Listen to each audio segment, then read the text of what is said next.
Halo teman-teman, Assalamualaikum. Jumpa kembali dengan saya Budi Taftazani. Kali ini khususnya ya untuk anggota Mind Healing Technique Indonesia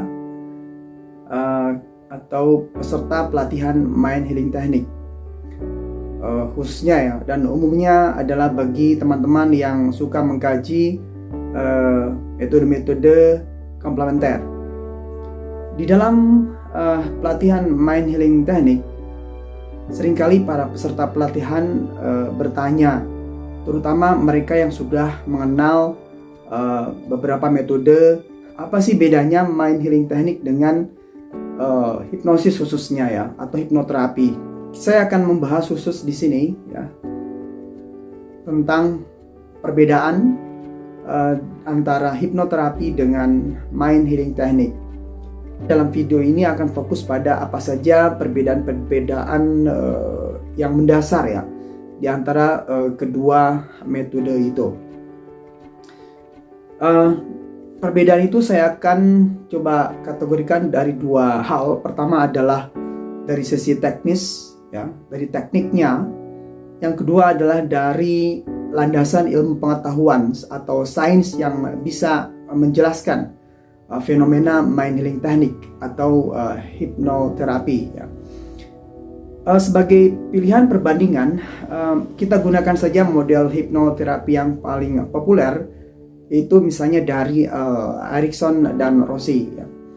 Nah, dari sisi teknis, perbedaan pertama adalah hipnoterapi itu menggunakan beberapa tahapan ya. Para ahli banyak merumuskan tahapan-tahapan itu, namun dari semuanya itu bisa kita sederhanakan paling tidak beberapa ya. Pertama ada tahapan induksi, ada tahapan deepening, ada suggestion baik direct maupun indirect. Kemudian juga ada penguatan untuk keyakinan ya. Dari semua proses itu, yang paling dominan dari hipnoterapi adalah pemberian sugesti ya. Umumnya memang sugesti verbal ya, di mana terapis mengubah atau mempengaruhi pikiran bawah sadar dengan sugesti-sugesti verbal dengan serangkaian kata-kata ya atau pernyataan-pernyataan yang diberikan kepada klien pada saat klien mengalami trance ya. Nah, sementara di sisi lain MHT atau Mind Healing Technique tidak menggunakan sugesti verbal apapun, karena MHT tidak mencoba untuk mengubah ya pikiran bawah sadar pasien atau klien ya. Sekali lagi, dalam MHT tidak menggunakan sugesti verbal atau sugesti apapun ya, karena MHT tidak, dalam tekniknya tidak berusaha untuk mengubah ya pikiran bawah sadar klien.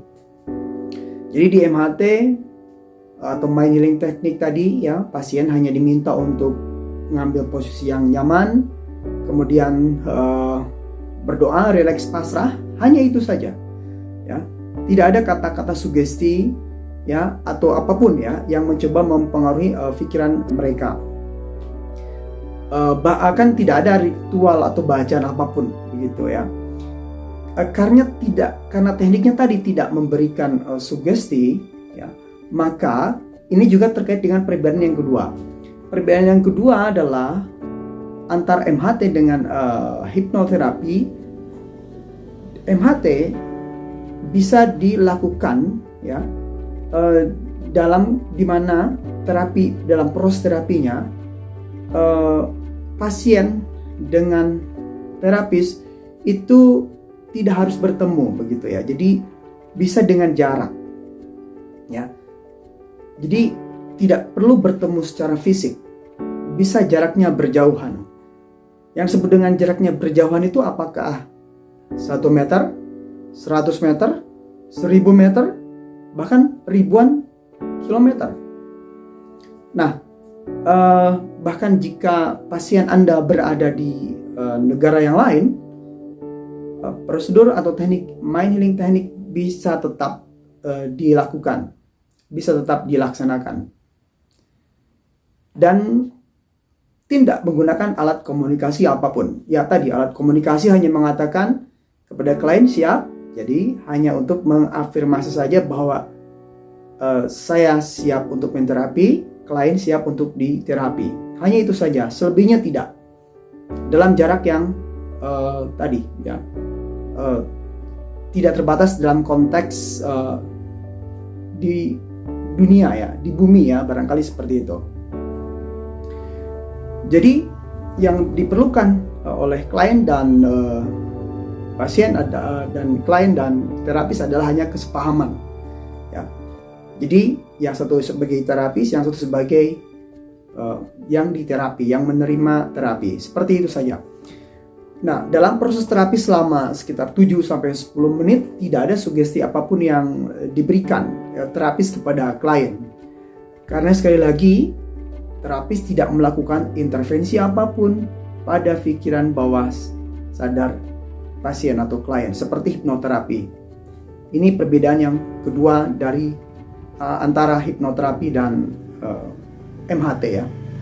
Perbedaan ketiga adalah karena MHT ini dalam praktiknya tidak melibatkan kontak fisik dan tidak menggunakan sugesti untuk merubah keadaan pasien dari sakit menjadi lebih baik ya atau menjadi sehat, maka MHT tidak bisa dijelaskan dengan teori perilaku atau psikoterapi konvensional.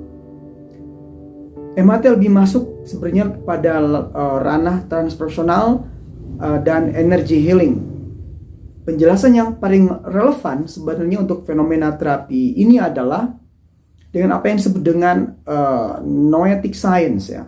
Itu sebuah ilmu pengetahuan baru ya yang mengkaji tentang bagaimana kesadaran atau kehendak manusia atau disebut dengan consciousness itu bisa mempengaruhi aspek materi atau aspek partikel ya. Nah, dari ilmu utama lain yang juga relevan ya untuk menjelaskan fenomena mind healing technique ini adalah tentu dari mekanika kuantum atau fisika kuantum. Sampai sekarang riset-riset tentang bagaimana keadaan materi bisa dipengaruhi oleh mind atau pikiran manusia itu masih berlangsung ya. Di antaranya boleh saya sebutkan di sini bisa misalnya dari atau oleh the Institute of Noetic Science ya atau IONS atau juga dari the HeartMath Institute. Perbedaan terakhir dari sisi kajian sains antara MHT dan hipnoterapi adalah MHT ini termasuk dalam kategori distant healing ya begitu. Jadi ada disebut dengan istilah distant healing atau istilah lain juga disebut dengan non-local healing. Ya, beberapa kajian, beberapa literatur, beberapa di jurnal disebutkan ada disebut dengan non-local healing atau distant healing.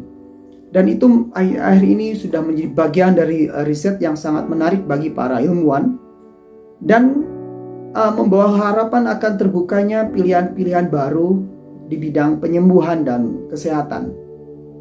Demikian penjelasan saya mengenai perbedaan utama antara metode hipnoterapi dan mind healing technique. Mudah-mudahan bisa menjawab pertanyaan yang seringkali dilontarkan oleh peserta pelatihan ya di ruang pelatihan mind healing technique. Dan bila teman-teman punya pengalaman atau pendapat yang berbeda atau sama, silakan tulis di kolom komentar. Silakan subscribe jika ini bermanfaat. Sekian dari saya dan sampai jumpa di video-video berikutnya.